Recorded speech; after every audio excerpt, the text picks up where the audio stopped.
First of all, huge congratulations. You said you never thought you'd play at the Crucible. Did you think you'd win there?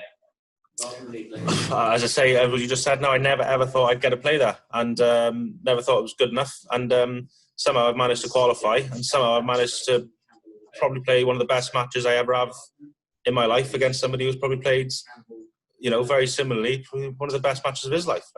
Yeah, I was going to say he got five hundreds as well, which was a record. But you must be thinking at times, surely I can't come back. But you did. Yeah, my goal was, if I'm honest, it was just to hang on to his coattails and try and get out 6-3 or 6-3 would have been great. 5-4 was, I felt like I was up. I really felt like I was in front, and I went. I think he made 400 breaks to go 5-4 up, and I went for dinner, and I was sat there thinking, well, I said to my dad, I said he can't physically play any better. He can't play any better than that. And as it works out, the second session he didn't play as well as the first session. And even if he did, there was no problem. The better player would have won. And he's a lovely guy, Mark. He would have deserved it and everything. So yeah. And talk to me from the beginning, because you obviously qualified, which in your career was an achievement in itself. But you went in there obviously with no pressure. So when you clawed it back, was there a moment thinking, well, surely this can't go my way? Yeah, it was as you said. It was. I just never thought I'd get a player and playing here and actually feeling right and feeling comfortable. It was amazing, really. You said you spoke to your dad. Was that on the telephone? No, my dad came up here. He went to Coxwolds or something in the caravan for a couple of days, and he was already halfway up here. He said, "Oh, do you know what? Even if we can't come in and watch and we can't, be in the backstage, we still want to come up and have dinners with you and just be there with you for this, great time in your career." And it was lovely. They've gone home now. They've just left. They've got work commitments and everything. So I'm on my Todd now. So yeah. I know. I was going to ask you. There's obviously no crowd. The biggest win of your career, and there wasn't a big, that typical snooker Crucible cheer at the end. But I'm sure you were cheering in your head. Yeah, it was the goosebumps were there. I was euphoric. I was, completely stunned and shocked. Like I got through the qualifiers to keep my tour card for 2 years to play at the Crucible all in one. That was very emotional and very draining. This was shock, to be honest. I never ever thought I'd beat Mark. At the same time, I sort of believed that my game was good enough. If I could produce it when it mattered, it could hold up under pressure. And but at the same time, I didn't. So I think that made me quite dangerous.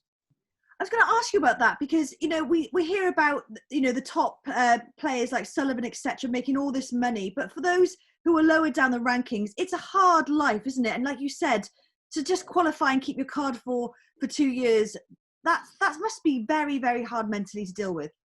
Yeah, it's unless I've got a good sponsor and everything, and you're traveling around the country, traveling around the world. If you're winning, it's great, which has happened to me a couple of times. And then when you're losing, your confidence goes down. Obviously, in my career, money's you sort of need it to get round and everything. If you start doing really well, it doesn't become so much of an issue. But for this tournament, it wasn't so much the money. It was just getting to the Crucible. Keeping my tour card. I never ever thought I'd get to play that. So it was, it was like all my Christmases I come at once. Really, it was really, really amazing. Talk to me about the match as well, because you got a high career break of 136 as well. So not only winning matches, but you're playing really well.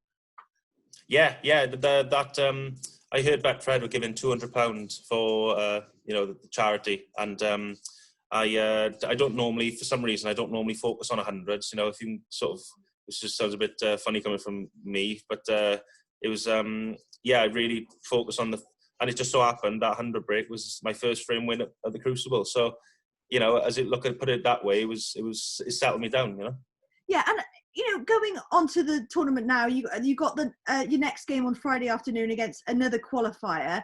Have you dreamt of going past there, or are you literally going to take one game at a time? My whole attitude, and it was from the bottom of my heart, is that I was just going to come in and just completely enjoy the experience and not let anything worry me. There is pressure out there, and you are really feeling it when you are under pressure. But if you have that installed in you, where it's not the end of the world, it's not life or death. It's something you really want to do well in, and it does mean everything. But it's also a case of go out and just love the experience, enjoy the whole atmosphere, enjoy the backstage, and just enjoy it all. And I think that can work for you.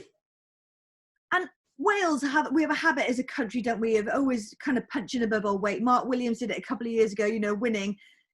You're a proud Welshman. What does this mean for you, representing your country at this level? Yeah, as I say, Mark Williams has done everything in the game. He is, he's right up there with the greats, and I'm just sort of starting on my journey. And if I can, it sounds a bit cheesy, but if I can do 1%, of what Mark done, or Terry Griffiths, Matthew Stevens, all heroes of mine, I'll have a good career. And obviously Friday you play, no crowds, no family, no friends. They'll all be watching at home. I'm guessing after last night your phone blew up. Yeah, it doesn't stop going off. It's pretty bonkers, really. It hasn't stopped going off for about 2 days. Since I won the match. So when I did win, it was about 11:30, 12 o'clock at night, and it didn't stop going then. But then when I woke up, I made the mistake of not putting it on mute, and it woke me up about 6 o'clock in the morning. So I didn't get much sleep last night. But no, it's lovely at the same time. It means you're doing something right.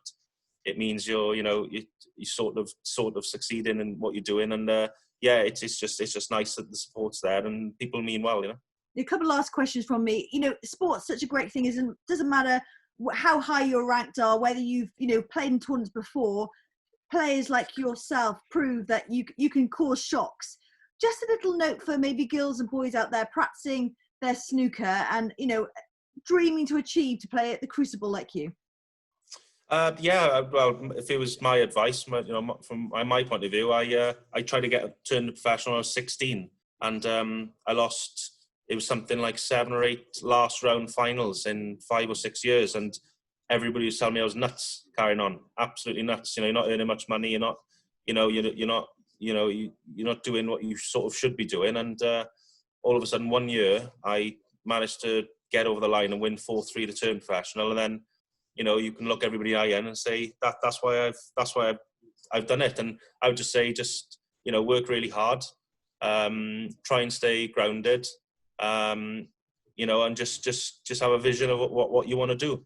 And, it may not happen today or tomorrow, but if you just carry on and keep persisting, one day it will click. And I never thought I'd be in this position I am now. And it's because of that, I think, just persistent. And looking ahead of Friday now, are you excited, nervous? How are you feeling, after the shock win? Yeah, I think this is a 3-session match, my next one. So I think the first session might be quite relaxed because you can't win the session. But apparently you can lose it in a funny way, So, it's the same attitude, exactly the same attitude going into this match as I did the last one. I know my game is there. I know I can beat. I proved I can sort of do it on the big stage as well. If I play my game, I could be dangerous. Well, let's hope you are, and we look forward to more post-match winning interviews. Good luck. I hope so too. Thank you very much.